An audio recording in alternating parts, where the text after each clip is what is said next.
Thank you for downloading from Ravi Zacharias International Ministries. Support for this podcast comes from your generous gifts and donations. You can find out more about Ravi Zacharias and the team at www.rzim.org.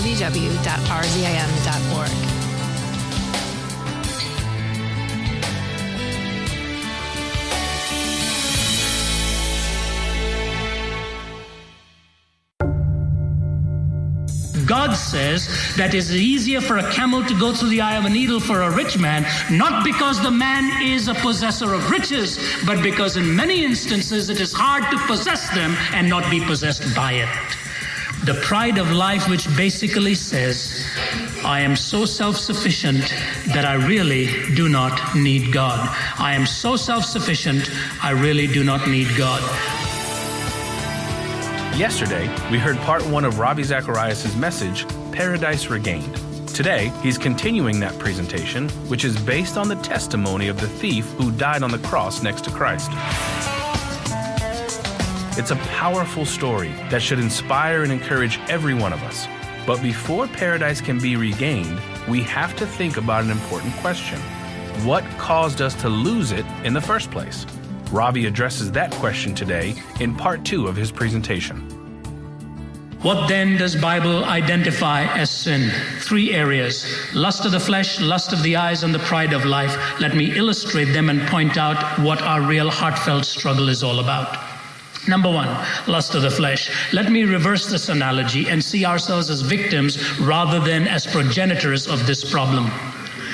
I have a friend who went through one of the most hellish experiences that any woman would ever go through.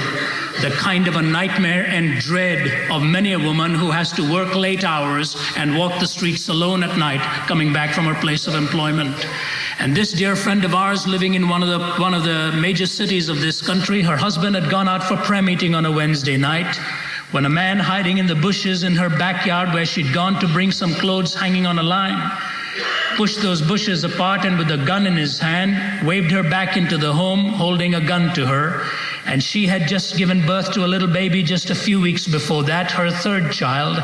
And now with the doors shut and the children locked in the room and the little baby in this man's arms, he takes the barrel of the gun, points it to the baby's temple and says, if you don't cooperate with me, I'll blow the brains of this baby apart. And then mercilessly raped her. It took her so many months before she could even gather her emotions together. And even till today, after years have gone by, it is probably the most sensitive thing that could ever come up.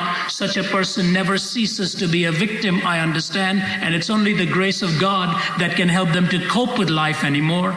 And yet I remember as I was discussing this with her 7 months after the incident, as she'd come with her husband to talk and share, desperately looking for help, she finally breaks down and weeps uncontrollably. Problems in relation to each other, problems in relation to society, problems in relation to God.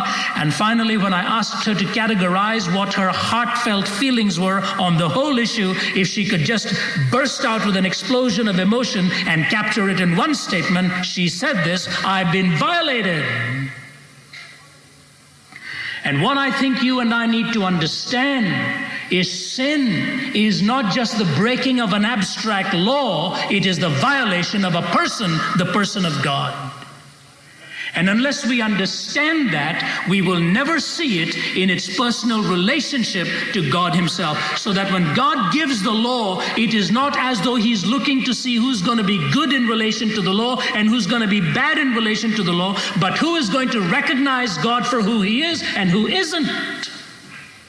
And the lust of the flesh is the plundering, really, of that which is sacred and rendering it commonplace. And the principle of the lust of the flesh is basically the violation of God's law, mandated for the body, as it were. And so principally, I say to you, the lust of the flesh is the violation of the person of God. The lust of the eyes is greed. It basically takes that which is material and defines it as essentially spiritual. I was having breakfast with a fine businessman this morning, and I remember what he was saying as a brand new Christian. I found it very intriguing the way he said it. He said, I've lived with guilt for a lot of time because somehow we are made to feel guilty because we make money. And he says, only now I'm beginning to understand how that money can be used for the honor and glory of God. And I think that's a tremendous perception. I do not believe any man needs to feel guilty about making money or possessing money, but we need to feel guilty if we are possessed by it and if that makes us. Before I became a preacher, I was the banqueting manager of a hotel in the city of Toronto. And every night I would see the lavish expenditure of money and celebration and food.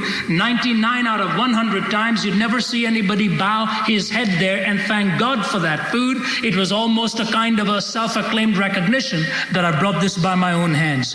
And when you're locked into the business world, that immense pressure closes in. Make it big, make it big, make it big. Pursue, pursue, pursue till you climb up that ladder ultimately and become the all-powerful individual. God says that it's easier for a camel to go through the eye of a needle for a rich man, not because the man is a possessor of riches, but because in many instances it is hard to possess them and not be possessed by it. But thanks be to God, when the disciples looked at him and said, Jesus, if that is true, then who can enter into the kingdom of God? And Jesus said, with man it's impossible, but with God it isn't. He's even able to take the wealthy and get them to realize that this is a blessing. Let me not make it a curse. The lust of the eyes, the lust of the flesh, and lastly, the pride of life. The pride of life, which basically says, I am so self-sufficient that I really do not need God. I am so self-sufficient, I really do not need God. I think there's one illustration that captures all of these three. It's a painting in Rochester, New York, of a man riding on a horse, holding on to the reins of the horse with one hand, reaching out for a jeweled crown with the other. And he's not able to grab the crown. It is eluding him, even though the horse is riding as hard as he can ride it. Underneath the hooves of the horse, he's trampling underfoot men, women, and children, but he cannot hear their screams because his eye is on that crown. And ladies and gentlemen, sin basically means to get your eyes off God, to get your eyes on the pursuit of merely earthly existence, and where you become the center of all that is, and man becomes the point of reference for you rather than God. Now, if you think that explains it, it really doesn't. I want to be very, very careful about this illustration because I don't want you to misunderstand it. But many times in war, many wars, I'm sure some of you are veterans of wars, you have, I am sure, had to go into situations and release a trigger and drop a bomb that you know is going to wipe out hundreds and hundreds of people. And in some instances, someone has had to lower the boom where thousands have been killed. And all I'm saying is this: sometimes, please hear me, sometimes even good people are forced to create instruments of destruction so they can be kept from evil people destroying them. You follow me? I'm not talking about the fact that we should be pacifists. In fact, I was talking to one or two top scientists whose entire life is given over to creating mechanisms of warfare. And I happen to be, just for the record, by the way, one who believes that a nation ought to be strong in its ability to defend itself. I am fully persuaded of a strong defense. Just like C.S. Lewis says, I believe good philosophy needs to exist, if for no other reason, because bad philosophy needs to be answered. So I'm fully for that. But all I'm saying is this, that there are times where good people say like you and me, who have no desire to annihilate anybody, who might find ourselves backed up in a situation of self-defense or war, where we have to mobilize forces and wipe out segments of people only because evil has stalked the land at that time and needs to be purged and removed. And I'm only using that to say this to you: if good people have to do bad things, it at least proves this much, that sometimes the situation is so bad where there are no good options, and you're forced to choose between the lesser of two evils in order to keep a greater evil from perpetrating. If that is the case, try and extrapolate it into this argument. In my humanity, in my finitude, in my fleshly being, I sympathize with the poet who in utter frustration looked at his own weaknesses and iniquities and cried out in these words, "Intense is the agony, where the eye begins to see, the ear begins to hear, the pulse begins to throb, the heart begins to pound, where the soul feels the flesh and where the flesh feels its chains." I was shocked out of my wits at Amsterdam 83, where one of the world's finest evangelists, very well known, stood up and he was preaching on the inner life and the life of purity of the evangelist to 4,000 of us evangelists there. My wife was sitting next to me as he said this, and I looked at her and I said, I find it very hard to believe that he had this in his manuscript 6 months ahead. I think on the spur of the moment he's just admitted it and said it. But this is what he said.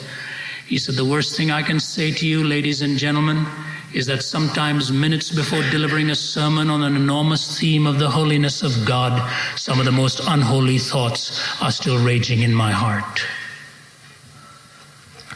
Sir, you will never find the prescription until you allow Jesus to diagnose your problem.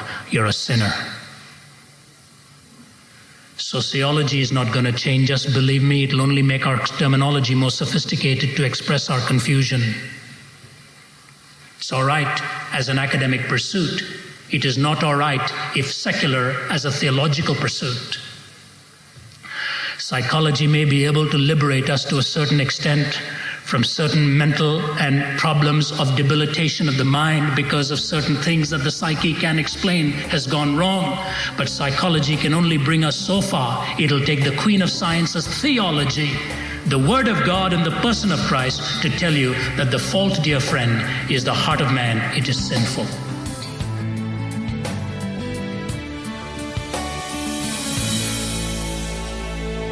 The three areas that the Bible identifies as sin are the lust of the flesh, lust of the eyes, and the pride of life.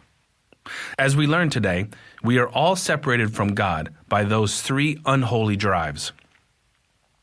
You've been listening to the message titled Paradise Regained, and it's meant to offer hope for anyone that has ever felt the despair of fallen humanity or wished they could change their own heart. If you'd like to order a copy of this message, call us at 1-800-448-6766. Or you can order online at rzim.org or rzim.ca for those listening in Canada. Chesterton's dictum has proven true. Meaninglessness does not come from being weary of pain, but from being weary of pleasure. Have you cast your anchor as Kierkegaard did in the bottomless ocean of pleasure only to discover unfulfillment and emptiness? Did you hear the sociologist's injunction? To find oneself, one must lose oneself. And you know, this is actually a biblical one taken from the words of Jesus. And the most dramatic truth of Jesus' life is that he contradicts us in the way we experience ourselves as alive and compels us to radically redefine what we mean by life. In putting our life into his hands, we find the life he has for us. That is truly living. Just Thinking is a listener-supported radio ministry and is furnished by Ravi Zacharias International Ministries, Atlanta, Georgia.